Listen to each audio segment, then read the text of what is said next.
Welcome to Blizzard Fire. We hope this video helps fire up your solution. In this video, I will explain how to make a roux for chicken gravy. First, understand that a roux is a fundamental thickening agent created by cooking equal parts fat and flour. This simple combination forms the base for many delicious sauces, including your perfect chicken gravy.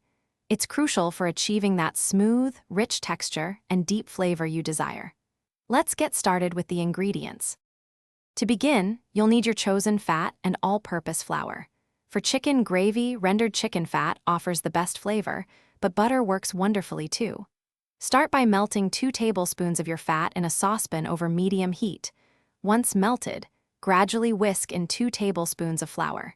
Continue whisking until the mixture is completely smooth and forms a paste.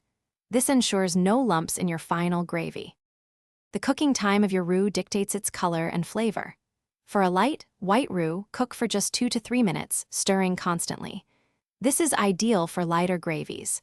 If you prefer a blonde roux, continue cooking for 5 to 7 minutes until it reaches a golden hue. For a richer, nuttier flavor, aim for a brown roux, cooking for 10 to 15 minutes. Remember, constant stirring prevents burning. Now it's time to transform your roux into gravy.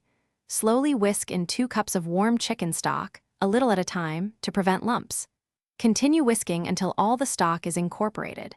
Bring the mixture to a gentle simmer, stirring occasionally, and watch as it thickens to your desired consistency. Season with salt and pepper to taste. For more great tips and deals, including a link for Little Tree's black ice, check the description below. Thanks for watching. If you found this helpful, don't forget to like and subscribe.